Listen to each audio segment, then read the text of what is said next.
a pandemic. About on that day, by then, 1,000 Americans had been infected. About 38 had died from the pandemic. Here we are a year later, as we observe that sad moment and everything that has ensued from them, with over 500,000 Americans who have died. Around 30 million have become infected, and again, our hearts are broken for them, for their families, and for all of those who are affected by the coronavirus. But we also today are celebrating legislation that will make a tremendous difference. President Biden's American Rescue Plan is a plan to crush the virus and to save lives and livelihood of the American people. It is historic, it is monumental, it is consequential, and I said it's probably the most consequential legislation many of us will ever vote for in the Congress. I put it on the par with the Affordable Care Act as having serious consequences for the well-being of the American people. The Biden plan will make an immediate difference in people's lives, injecting vaccine into their arms, money into their pockets, children going back into school safely, and people going to work safely. So it's just remarkable.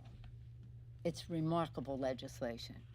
Unfortunately, Republicans, as I say, vote no and take the dough.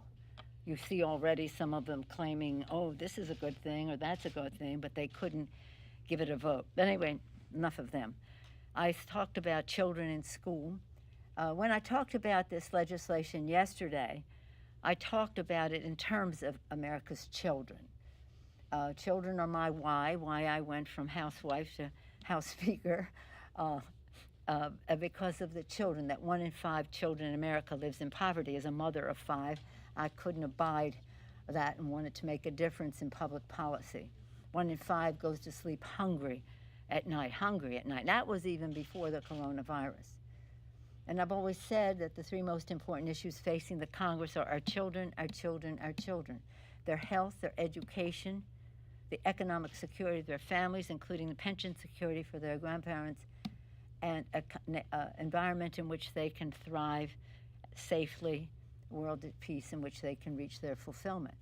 Well, the first 3 of those, their health, their education, and the economic security of their families, was very much affected by the Biden American Rescue Plan.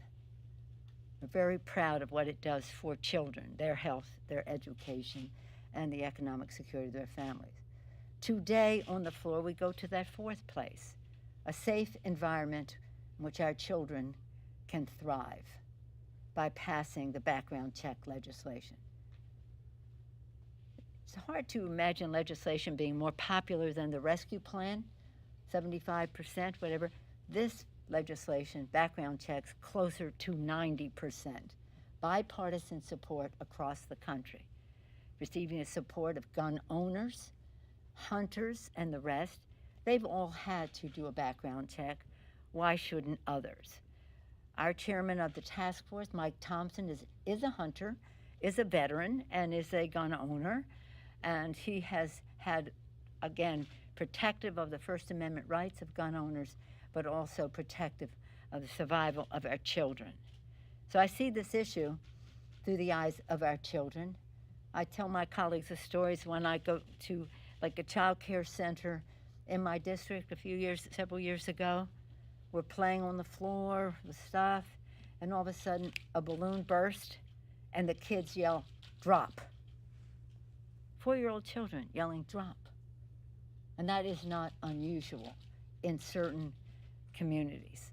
What are we doing to our children? As Senator Murphy this morning in our press conference talked about what it does to the well-being of children to live in a dangerous atmosphere. And so we all know about the children in Newtown, and I thought for sure we would get gun violence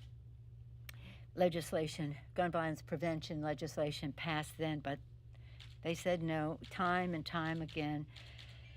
Florida, Nevada, you name it, all over the country. So here we are with this legislation, and we're very optimistic that with 90% support in the public and with a public awareness, again, the drumbeat created by the people out there, the survivors of gun violence. We told them we're not resting until we get this job done. And today we're taking a giant step in that direction for the children. And as I say about these members of Congress, there's no, if you're afraid to vote for gun violence prevention because of your political survival, understand this: the political survival of none of us is more important than the survival of our children and the fear that they have of this. So, as I've said about the rescue package, how great it was. We sent it over to the Senate in a package that had been negotiated. There were some changes, not much, so that we could receive it back in terms of the essence of the bill. But one important part of it that did not survive the bird rule or the bird lady or whatever it is over there was the minimum wage. And we will persist with the minimum wage. Now, what I want you to understand is, because so many times you hear people say, well, I'm for a $10 minimum wage, or I'm for an $11 minimum wage. Well, understand what the fight for 15 has been all about. It's about a fight for 15 where by 2025, people will arrive at $15. So if you're for a $10 raise in the minimum wage now, it's only $9.50 in this year, 2021, $11 in 2022, $12.50 in 2023, $14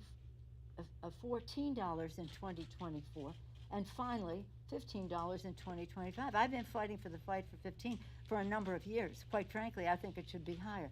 But this is the fight that we are in.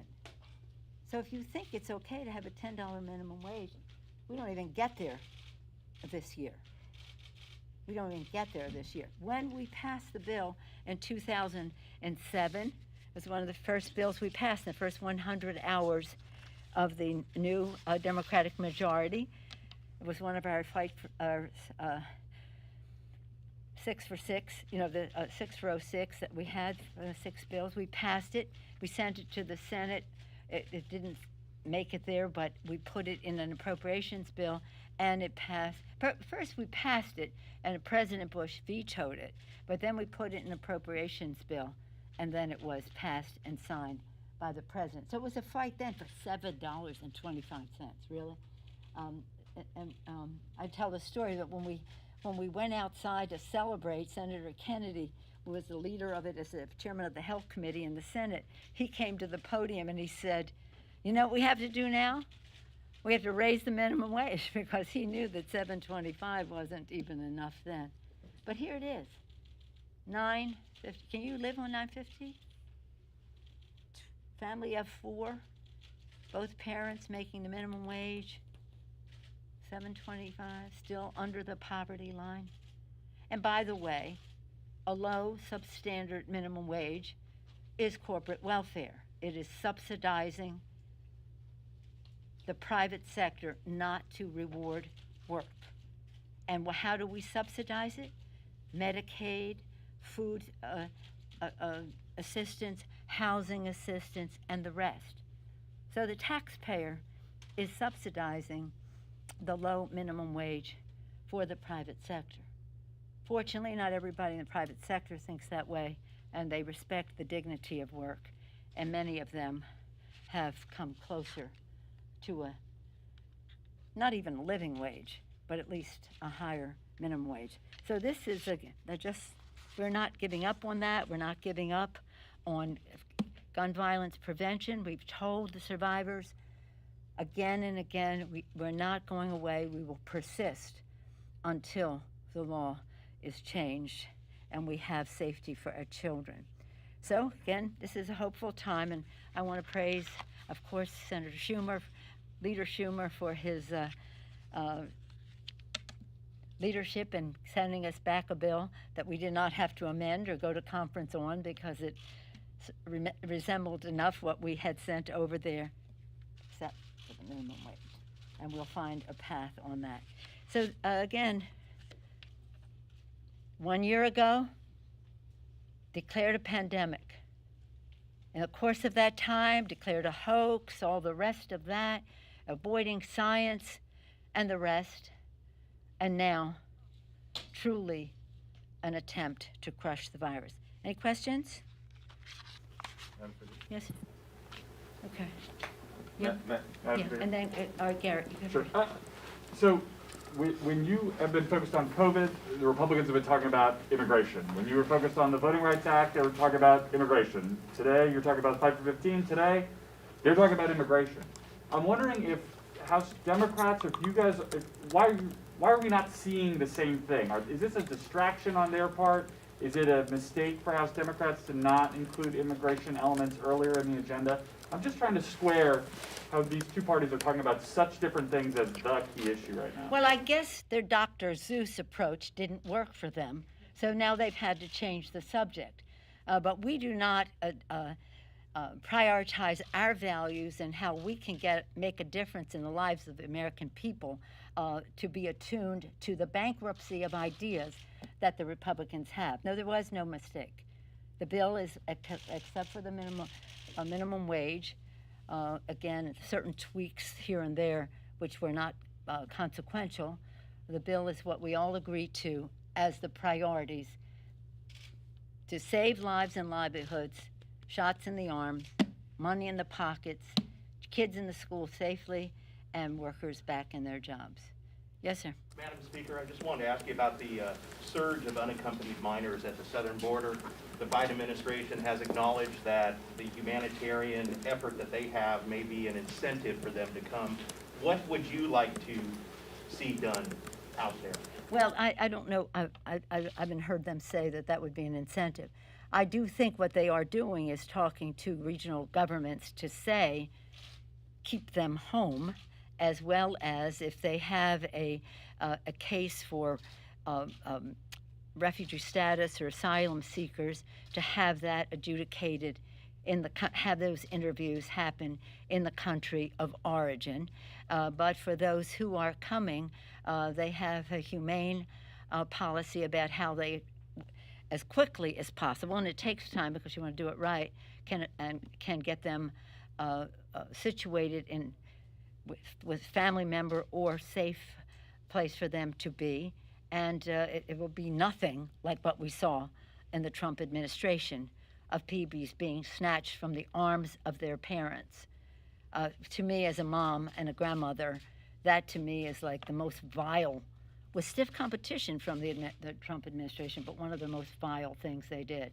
So I think that I trust the Biden administration's policy to be based on humanitarian and love of children rather than political points or red meat for their Republican base. Now, let me just say one thing about asylum seekers. 4 years ago, around now, the then president put a Muslim ban in place. The same women who marched the day after the inauguration saw the power of their presence, and many of them marched to the airports and to other venues to protest the Muslim ban. But not only them, they were an example to others. And you saw an outpouring of disapproval of what the president was doing.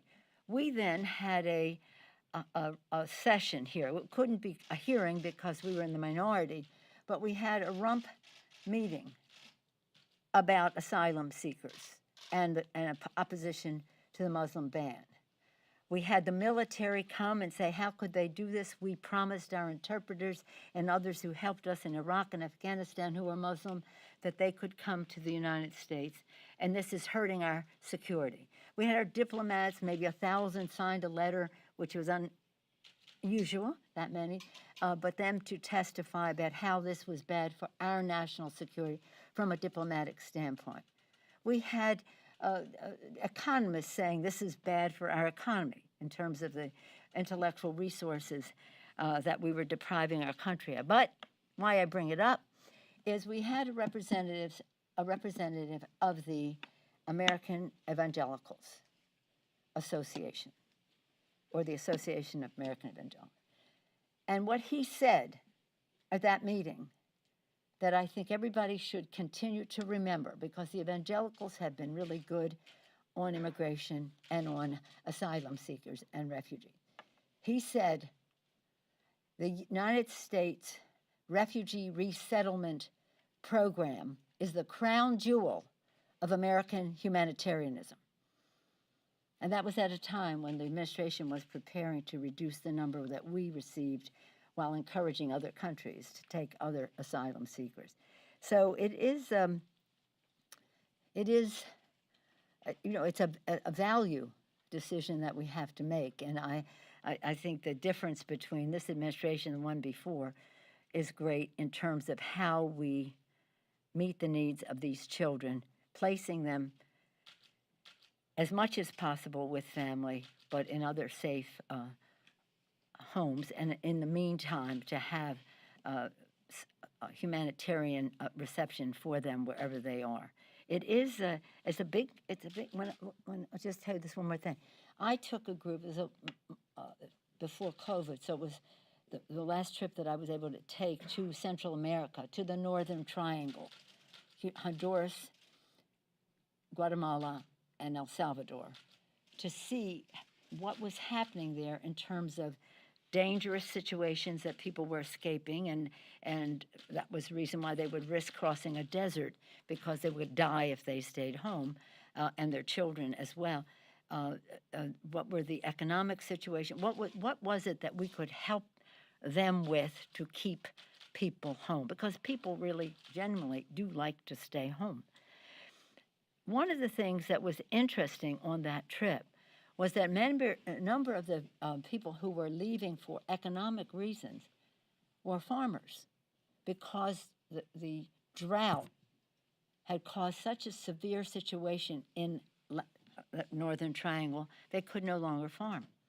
It was what was arable before was no longer arable. Again, a climate issue.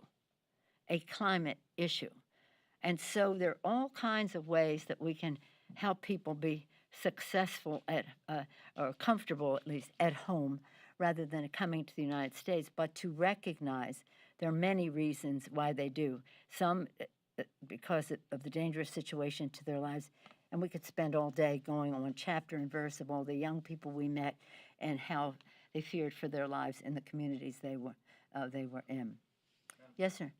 Madam Speaker, since the President has already started meeting with lawmakers from both parties on infrastructure, it seems like that may be the next legislative agenda item for the Biden administration. Curious your thoughts on the size and scope of a deal, considering that the $1.9 trillion COVID relief bill got 0 Republican votes in Congress. Yeah. Well, I thank you for the question. It's one of my favorite subjects.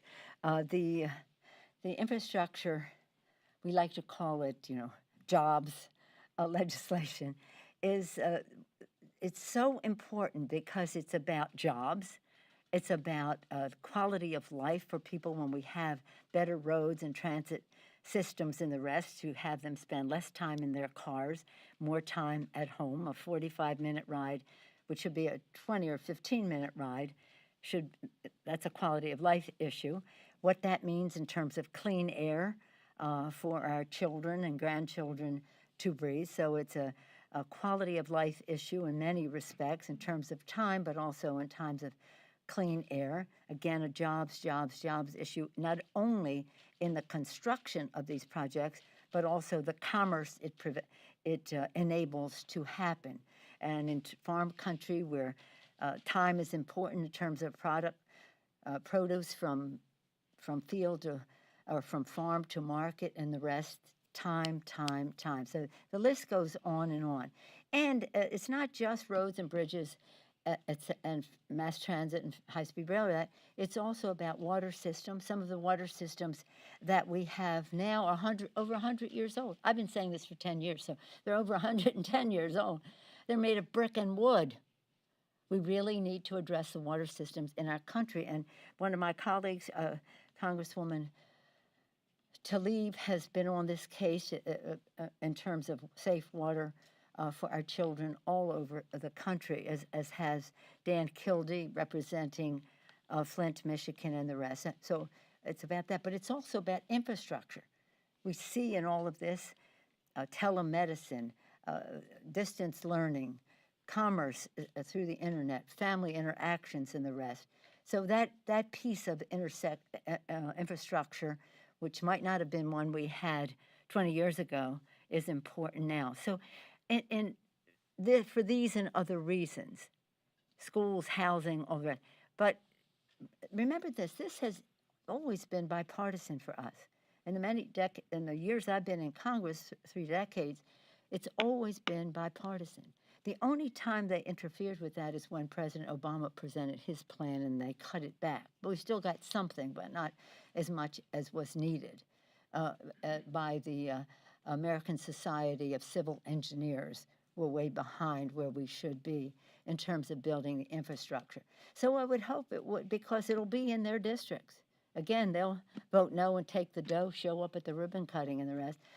So hopefully they will be an intellectual resource, as well as to what are the priorities in their region, what has the support of the communities and the rest, and whether it's a water project or whatever infrastructure it is. It's very popular with the American people, and the problem we had, President Trump always said during the campaign, his 16 campaign, and since for a long time, he always talked about infrastructure.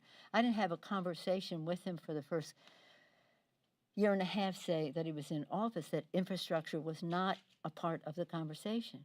It's just when it came time to pay for it that he stormed out the door. But we'll have to pay for some of it. We'll have to find ways to cover with fees, et cetera. That's all a discussion that has to take place now. But there's no question. The most expensive maintenance of our infrastructure is no maintenance. It only just gets worse. And so we see this as a tremendous opportunity all across America, creating jobs, promoting commerce, cleaning the air, improving quality of life. And we hope that it will be bipartisan. Madam Speaker, Madam Speaker, International so Women's Week, yesterday call on a the, woman. Yeah, the how about Yesterday, the House Administration submitted. what do you got? Thank you, Speaker Pelosi. Or the other woman. I wanted to ask you, in January, after the insurrection on the Capitol, you said that on the future security threats, that was something that was in the House, that the security threats were now in the House. I'm wondering what evidence you have. I've said that has been alleged. I have never made any characterization of that. That remains for the FBI and others to investigate. What do you got, Chad? Good morning. Thank you so much. So yesterday, the House Administration Committee voted to continue its inquiry into the Iowa 2nd Congressional District here. That's right. Could you see a scenario, depending on what they find in their probe, of unseating the current member and seating Rita Hart if it came to that? Chad is always the hypothetical. Could you see a scenario? We don't do press conferences on can you see a scenario. Of course. But that would be a pretty bold move to do that. Well, they have. I respect the work of the committee. I did see, as you saw in the press, what they decided to, and they were following as I read it, the requirements of the law as to how you go forward, and how you go forward is the path you're on, and we'll see where that takes us. Yeah, but there could be a scenario to that extent. Yes. On the minimum wage? Will the Giants win the World Series? $9.50, $11, $12.50, $14. One. Can I It ask takes a all question this on the time to minimum get to $15 an hour. Carry this around in your head and think of how you could live on this, put food on the table, and have the dignity of your work respectfully. Thank you all. Thank you, ma'am.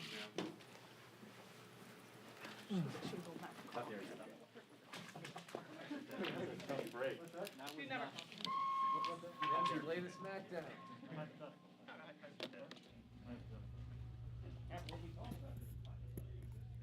You're welcome.